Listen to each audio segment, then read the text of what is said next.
Ms. Sujata Raghavan, President, Ms. Aditi Bhal, Joint Secretary, Office Bearers and other members of the Indian Women's Press Corps, distinguished guests, ladies and gentlemen, friends from media. A very good evening to all of you. As I stand here, surrounded by the accomplished community of the Indian Women's Press Corps, IWPC, I am reminded of the long journey you have embarked to be where you are today. This evening, we honor that enduring and cumulative strength of women in media to mold public consensus, elevate the standards of storytelling, and reinforce the very character of our society. It is important to recall that the IWPC did not begin as an influential institution. Rather, it began as an idea, an audacious conviction that women must have not only a seat at the table, but also the space and respect to shape the very nature of debate and discourse. It has encouraged women to challenge existing irrational norms, raise journalistic standards, and lead necessary reforms, acting as a springboard for innumerable careers. I must applaud each of you for that. You are therefore more than mere storytellers. You embody the transformative power of solidarity, resilience, and shared vision.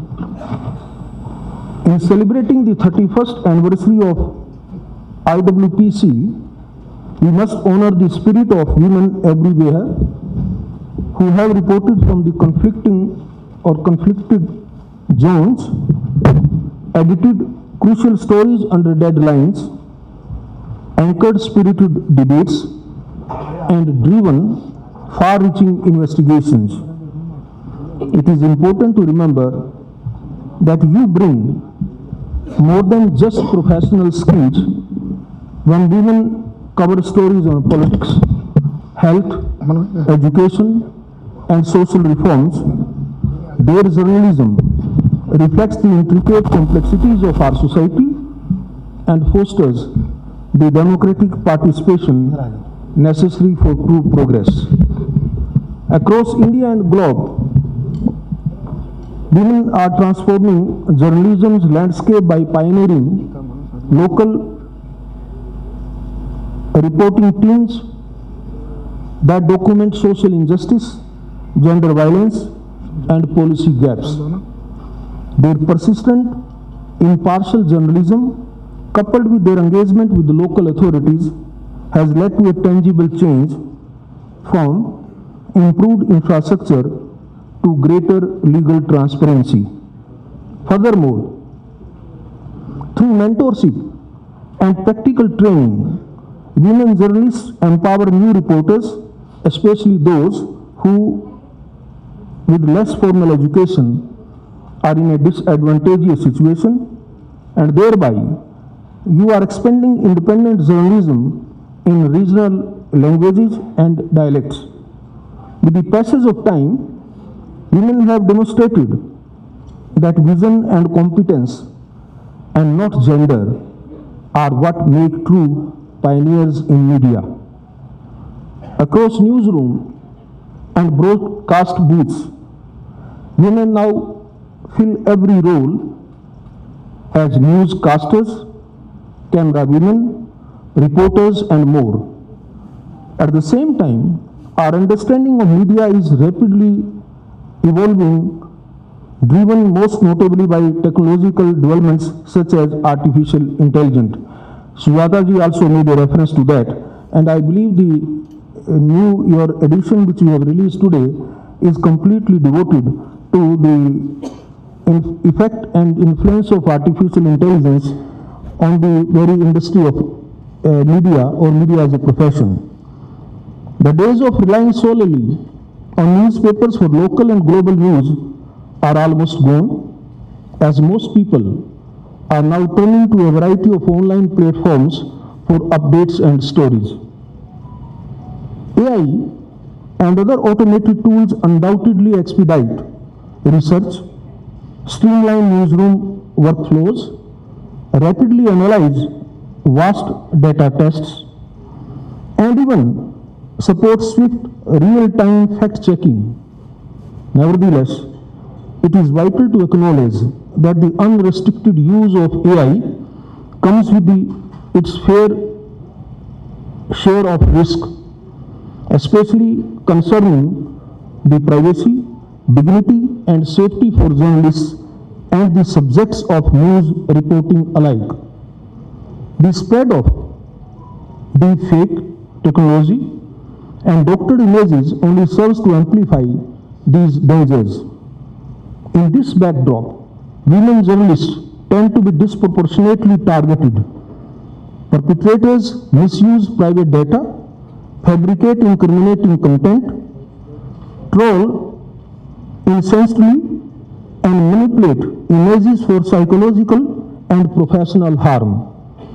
These perpetrators, instead of engaging with their actual work and the opinions expressed by women journalists, utilize these methods of online violence to belittle, induce fear, and discredit them professionally. This type of digital abuse not only undermines the confidence and security of women journalists, but also threatens press freedom by stifling the diversity and nuance of public discourse. These tools are also being weaponized to circulate false and malicious narratives, which are later sensationalized. The victims endure reputational damage, loss of credibility, and even social ostracism. Often, the manipulated content persists online indefinitely, long after the story has retreated from the news cycle, making the damage permanent and devastating for those involved. As a responsible democracy, we cannot afford to normalize or tolerate such happenings as an inevitable consequence of online discourse. As a long-serving member of the Indian judiciary, I know well that rights and freedoms enshrined in our Constitution are not self-fulfilling. They must be vigilantly maintained through the ethical commitment of every sector.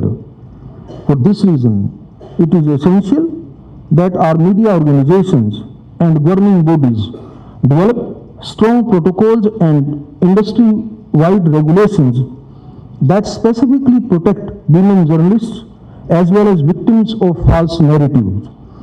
Women, as significant stakeholders, must be involved at every level in reporting and editing, policy setting, technology adoption, regulatory oversight, and ethical reform.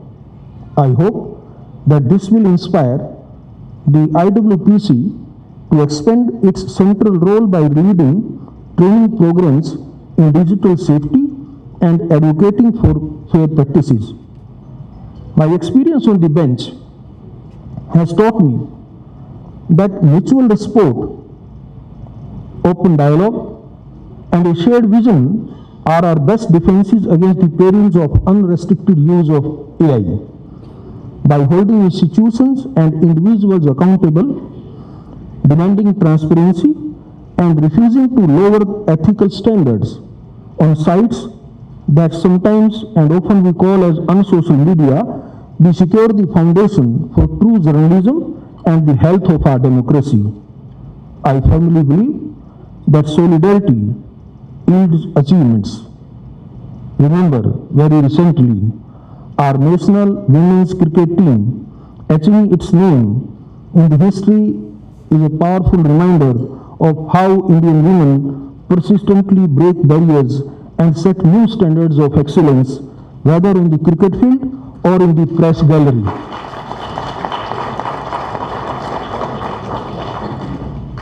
As we draw this celebration to a close, I offer not only my admiration, but also my pledge to continue supporting the IWPC's critical mission, namely to amplify the voices of women and to ensure that innovation always serves rather than eclipses our shared humanity. Whatever storms may arise, let us never lose sight of our greatest calling to speak the truth, to protect one another, and to lead with courage. Together, you are not just women in media, you are the media itself, defining the present, shaping the future, inspiring and instilling hope in countless others. Thank you very much. Thank you for giving this opportunity. Thank you. Good evening.